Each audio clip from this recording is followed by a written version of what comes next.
जयपुर के राजा की पुत्री मदन मोहन जी की सेवा करती थी। पूरे दिन उन्हीं को सजाती रहती, उन्हीं का श्रृंगार करती, सेवा करती। राजा स्वयं गोविंद देव जी की सेवा करते और उनकी जो पत्नी थी वो गोपीनाथ जी, मतलब पूरा परिवार ही तीनों ठाकुर की सेवा करते थे। अलग अलग भवन में, अलग अलग महलों में ठाकुर जी विराजते थे। तो राजा की पुत्री का विवाह हुआ करौली राजस्थान में, जहां मदन मोहन जी अभी विराजते हैं। तो राजा की पुत्री का जब विवाह हुआ तो पुत्री से राजा ने कहा, बिटिया ये बताओ तुम्हारा विवाह है, तुमको हम दहेज में क्या दें? वैसे तो हमने सब दिया, लेकिन फिर भी तुम्हारी कोई इच्छा हो तो मांगो। उसने कहा, पिताजी मुझे सबसे ज्यादा प्रेम श्री मदन मोहन जी से है। आप माता जी और पूरा परिवार गोविंद देव जी, गोपीनाथ जी की सेवा किया करो। मदन मोहन जी को मैं ले जाऊं अपने साथ, अपने ससुराल में इनकी सेवा करूंगी। बड़ी अच्छी कथा है, ध्यान से सुनना। राजा रोने लगा, अपनी पुत्री के चरणों में सिर झुका के बोला, मुझे क्षमा कर दे पुत्री, तू जो मांगेगी सो दूंगा, पर ये मेरे हृदय हैं, मैं इनको नहीं दे सकता। मैं वृंदावन से मुगलों से बचा करके इनको लेके आया हूं। वैसे तो ठाकुर जी को बचने की कोई आवश्यकता, ठाकुर जी कृपा करके आए हैं जयपुर में राजा के ऊपर, पर इनको देख करके मेरे प्राण बचते हैं। तू जो मांगेगी सो दे दूंगा। पर मदन मोहन जी बोले, पिताजी गोविंद देव जी, गोपीनाथ जी हैं ना आपके पास में, एक ठाकुर जी मुझको दे दो।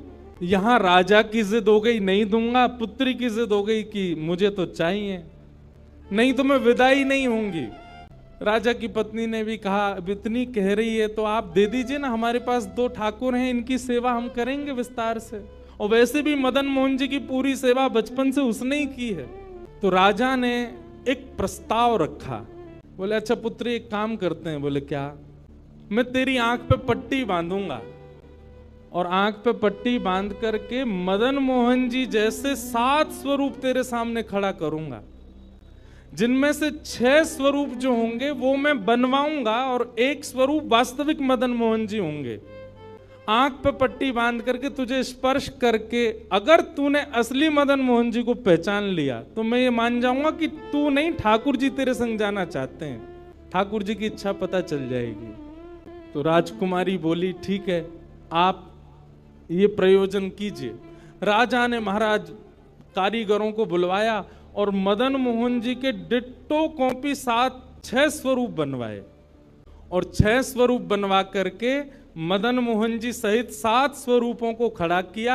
पुत्री के आंख पर पट्टी बांध दी, एक जैसा इत्र, एक जैसी पोशाक, एक जैसा मुकुट, एक जैसा श्रृंगार, सब कुछ बिल्कुल एक जैसा। और कहा, पुत्री अब तू इनमें से जो 7 में से पहचान लेगी, अगर असली तूने पहचान लिए तो मैं तेरे संग भेज दूंगा। उसने हाँ तो बोल दिया, लेकिन वो कांपने लगी, घबराने लगी। जैसे ही उसने नेत्रबंद किए तो कथा ऐसी है कि वो रात्रि में जब सोई, अगले दिन परीक्षण होना था, तो रात्रि में जब सोई तो बहुत रोई और ठाकुर जी से कहने लगी, नाथ मैं आपसे बहुत प्रेम करती हूं, मैं आपके बगैर नहीं रह सकती, पर मेरे पिताजी की बहुत जिद है। अब कहीं मैं आपको नहीं पहचान पाई, मेरे तो प्राण ही निकल जाएंगे, विदा होना तो बहुत दूर की बात है। रुदन करते करते करते करते, बंधुओं एक मेरी बात बहुत ध्यान से सुनिएगा, कभी ठाकुर जी के विरह में यदि आपके अश्रु नहीं आए हैं ना, तो अभी आप भक्ति के भाव से बहुत दूर हो। आपको वृंदावन जाना अच्छा लगता है, वृंदावन में घूमना अच्छा लगता है, राधा राधा नाम ध्वनि पर झूमना अच्छा लगता है, कथाएं, प्रवचन, सत्संग बढ़िया लगते हैं। ये सब एक प्रथम सोपान, प्रथम सीढ़ी है, पर प्रमुख सीढ़ी तो भजन मार्ग या भक्ति पथ की विरह है। अगर वो आपके चित्त में कभी ठाकुर जी के लिए नहीं आया है तो अभी आप बहुत पीछे छूटे हुए हो। रात भर रोती रही और रुदन करते करते, नाथ मैं कैसे पहचानूंगी कि आप सत्य कौन से हो? मदन मोहन जी उसके स्वप्न में आ गए और स्वप्न में आकर के बोले, तू चिंता मत करे, तेरो ही मन ना है मोह ले जावे को, मेरो भी मन है रो तेरे संग जावे को। अरे जे सब मेरी सेवा तो करें, पर तेरी जैसी सेवा तो कोई करेगा ना, मेरो भी बड़ो मने तेरे संग चलवे को। तो उसने कहा तो नाथ कुछ कृपा तो करो। बोले हाँ मैं एक काम करूंगा। बोले कहा तू सबरे स्वरूपन को जब स्पर्श करेगी ना, तो असली मदन मोहन जो मैं हूं, तू मेरे हाथन को स्पर्श करियो। तो हाथ कैसे? ऐसे। ठाकुर जी त्रिभंग लली ठाकुर जी हैं। तो ठाकुर जी बोले तू मेरे हाथन को स्पर्श करियो, तो जितने मेरे अन्य स्वरूप हैं 6 वो तो ऐसे ही रहेंगे, लेकिन जैसे ही तू वास्तविक मेरे सामने आवेगी, सो मैं अपनी इकन्नी उंगली उठा दूंगा, अपनी कोने वाली उंगली उठा दूंगा। ठाकुर जी कितना प्रेम करते हैं अपने भक्त से।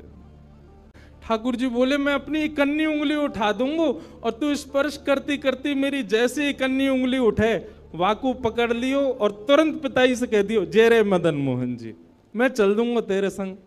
अब तो दूसरे दिन वो पिताजी के पास गए, पिताजी जल्दी करिए, कब चलना है, कब? बोले तुझे तो इतना विश्वास है जैसे तू वास्तविक में मदन मोहन जी को ले ही जाएगी, लेकिन बिटिया तू भी याद रखियो मैंने ऐसे स्वरूप बनवाए कि कोई बता ही नहीं सकता कि असली मदन मोहन कौन से।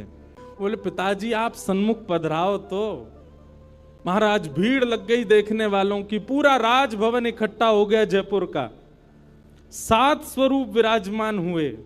पुत्री के आंख पर अभी विवाह हुआ, उसका विदाई नहीं हुई है, आंख पर पट्टी बांध करके और कहा जाओ, अगर मदन मोहन जी की इच्छा होगी तो तू ढूंढ ले। अब मदन मोहन जी तो पहले ही बता चुके हैं ऐसे मिलूंगा। उसने जाग करके जैसे स्वरूप स्पर्श करने प्रारंभ किए, पहला बोले ये नहीं है, दूसरा स्पर्श किया, ये भी नहीं है। ठाकुर जी खड़े थे 5वीं पंक्ति में, 5वें वाले थे। तीसरे स्पर्श किए, बोले ये भी नहीं है। चौथे किए, बोले ये भी नहीं है। जैसे ही 5वें का स्पर्श किया और मुखमंडल का स्पर्श किया, गले का स्पर्श किया, वक्ष का स्पर्श कर, जैसे ही ठाकुर जी की भुजा पकड़ी, सो ही ठाकुर जी ने अपनी कन्नी उंगली हिला दी। और जैसे ही कन्नी उंगली हिलाई, उसने तो पिताजी यही है मदन मोहन जी। आहा, राजा के तो नेत्रों से आंसू गिर गए, चरणों में गिर गए, उठ करके अपनी बिटिया को गले से लगा लिया, कान में बोले बोले मैंने कन्नी उंगली हिलते हुए देख ली। मुझे ये बात पता चल गई है कि भैया तेरी जिद नहीं है इनको ले जाने की, इनकी भी जिद है तेरे संग जाने की। और महाराज गाजे बाजे रथ में आरूढ़ करके श्री मदन मोहन लाल जी करौली राजस्थान को प्रस्थान किए। बोलो मदन मोहन लाल की। कई लोग पूछते हैं महाराज जी सेवा का कोई प्रकल्प बताओ, सेवा का कोई भाव बताओ, सेवा कैसे करनी चाहिए, सेवा में क्या होना चाहिए क्या नहीं होना चाहिए। हमारी एक बात सब लोग सुन लीजिए, यहां लगभग सब सेवा वाले ही बैठे हैं। आप ठाकुर जी के प्रति चैतन्य भाव अपने हृदय में प्रगाढ़ कर लो। चैतन्य भाव प्रगाढ़ मतलब ये कोई पाषाण नहीं है, ये कोई प्रतिमा नहीं है, ये कोई धातु नहीं है, साक्षात वृंदावन चंद मेरे घर पर विराज रहे हैं। ये विश्वास आप अपने चित्त में प्रगाढ़ कर लीजिए। बस आपके जिस दिन ये विश्वास प्रगाढ़ हो गया, अपने आप आपको सेवा सीखनी, किसी से पूछनी नहीं, अपने आप करने लग जाओगे। अरे मां को नहीं बताना पड़ता पुत्र की सेवा कैसे होती है, पत्नी को नहीं सिखाना पड़ता पति को कैसे पूछना है। सारे संबंध हम अपने आप सीख लेते हैं। तो ठाकुर जी से जो हमारा प्रेम भाव है, उसके लिए हमको पूछना क्यों पड़ता है कि कैसे करें, भोग कैसे लगाएं, सुलाएं कैसे, ये कैसे करें। शास्त्रीय बात पीछे है, पहले आप प्रेम भाव में तो आओ। ठाकुर जी अपने आप सिखा देंगे अपनी सेवा कैसे करनी। उनके प्रति पाषाण की बुद्धि मत रखो, चैतन्य भाव रखो। जैसे ही आपके चित्त में चैतन्य भाव आया कि ये तो चलते फिरते उठते बैठते सब करते हैं, केवल मेरे सामने ऐसे खड़े हो जाते हैं मूर्तिमंत होकर के, मानो ये ठाकुर जी मुझसे कह रहे हैं कि तू अपनो इतनो प्रेम मुझको प्रदान कर कि मैं चलन लगूं, मैं फिरन लगूं। सब लोग एक बात याद रखिएगा, जिसके भी घर में ठाकुर जी की सेवा है, ठाकुर जी हमको चैलेंज करते हैं, अगर तो में सामर्थ हो तो अपनी भक्ति से, अपने भाव से, अपने अपने समस्त प्रयासों से तू मुझे चलवा के दिखा दे, तू मुझे बुलवा के दिखा दे। बोलो गंगा मैया की जय। वापस प्रस्थान कर जाओ। महाराज जी हरिद्वार को प्रस्थान कर रहे हैं। महाराज जी के श्री चरणों में बार आऊंगा महाराज जी, मैं दिसंबर में आऊंगा जल्दी।